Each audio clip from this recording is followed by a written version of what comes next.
perigoso, agressivo, né? Então, ao dizer que em cada um de nós vive um chacal, Charles Darwin diz que o homem é habitado por um ser violento, que ele vai chamar metaforicamente de chacal, para dizer que em cada um de nós existe uma fera. Aqui eu vou lembrar um outro princípio que vocês conhecem, né? De outra teoria: o homem é o lobo do próprio homem, né? Então você deve ter visto também essa frase em alguma aula, né? Durante o ensino médio, o pré-vestibular, o cursinho, ou em alguma leitura que vocês fizeram. Então esse é o terceiro texto. O quarto texto, vocês conhecem a autora, Raquel de Queiroz.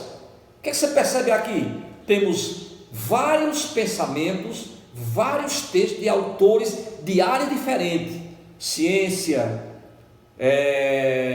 publicidade, humor, literatura, né? Então, geralmente nas provas do Enem, é comum você encontrar variados temas, ou melhor, variadas teses sobre o mesmo tema, ou, como diz uma famosa banda, né, variações sobre o mesmo tema, já extinto, né? O famoso Engenheiros do Havaí, variações sobre o mesmo tema. Então temos agora Raquel de Queiroz, que é da literatura. O que é que Raquel diz sobre o tema?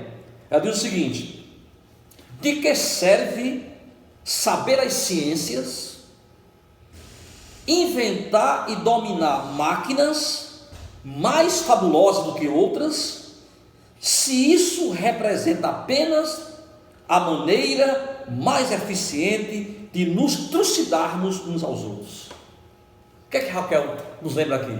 Nos lembra o famoso discurso do Charles Chaplin no filme O Grande Ditador: vós não sois máquinas, vós sois homens. Inventamos a velocidade, mas somos seus escravos.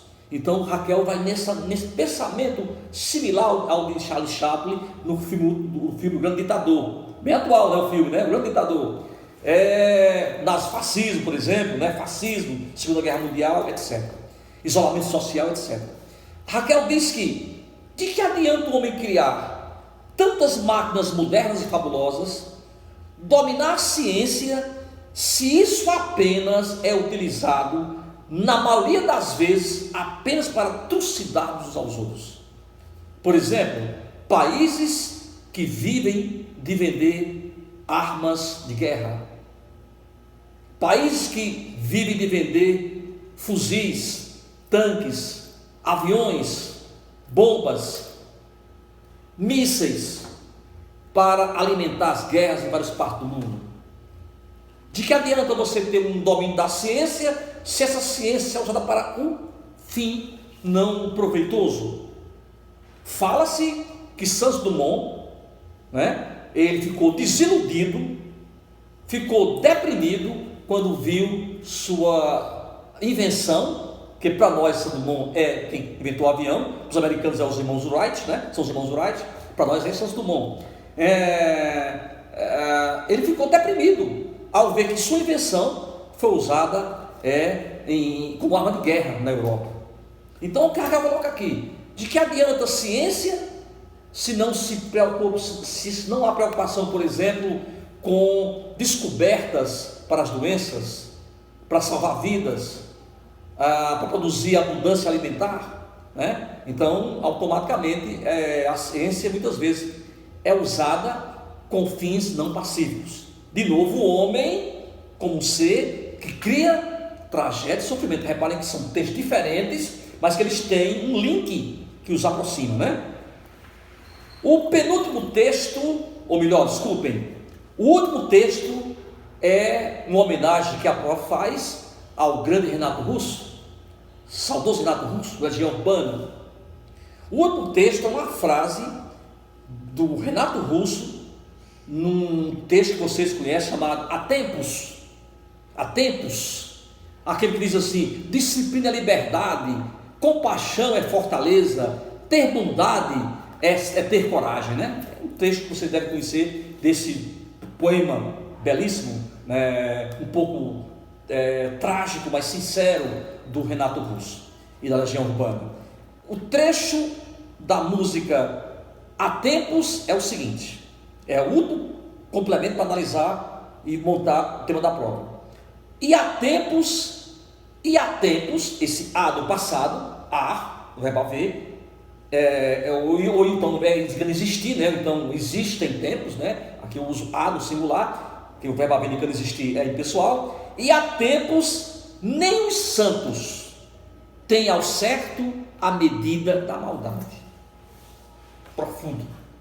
Eu estou lendo apenas um trecho, um verso da música Há Tempos da Legião Urbana. Só um trecho. Recomendo que você leia depois a letra completa, né? Na internet ou em casa, com calma. O que é que ele mostra aqui nesse há tempos nem os santos têm ao certo a medida da maldade. Ele diz que os santos, para poder saberem o que é o bem, muitas vezes tem que conhecer o mal. E ele coloca aqui, né, que você jamais saberá se não provar ou não tiver a medida, a noção, né? Ou seja, você pode colocar o seguinte: a gente entende aqui que ninguém sabe o quanto uma pessoa é ruim ou é má, né? Muitas vezes a pessoa parece má e é ruim, e às vezes parece um santo e é má, né? Então, ou então se coloca assim: o homem, para descobrir o bem, primeiro descobre o mal.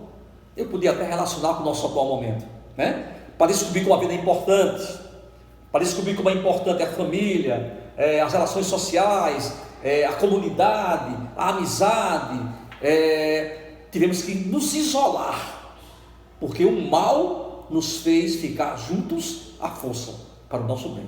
Então, há tempos nem os santos têm ao certo a medida da maldade. Então, aqui eu poderia dizer que podemos agora pensar de que forma iremos trabalhar essa dissertação. Qual é o link comum a esses textos do Veríssimo com as cobrinhas, do Basílio Vieira, do Charles Darwin, da Raquel de Queiroz, do Renato Russo? Qual é o link? O link é que o homem, por natureza, ele é criador de tragédias e sofrimentos. Alguém pode questionar, dizer que isso não é absoluto, que isso é relativo. Então, eu posso dizer, por exemplo, que de forma absoluta os homens não são maus ou não são bons, e que os homens às vezes são maus por ignorância, ou alguém pode dizer que os homens são maus por natureza.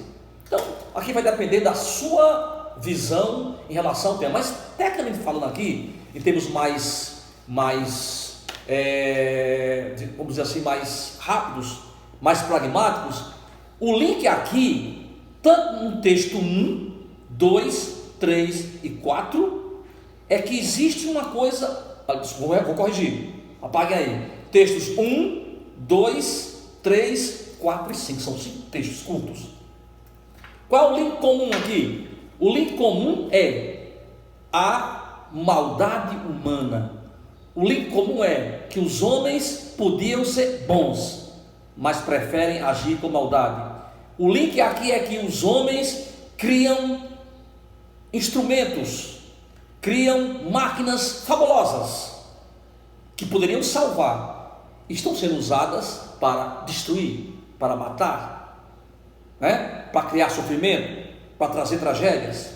Por exemplo, quando você pega um automóvel em alta velocidade, depois de beber todas à noite, o automóvel não foi feito para matar, mas um bêbado dirigindo em alta velocidade à noite, numa rodovia ou numa rua comum, ele está diante de uma perspectiva de uma máquina para nos conduzir com tranquilidade, com paz e segurança, vai gerar mortes, como a gente vê muito no trânsito.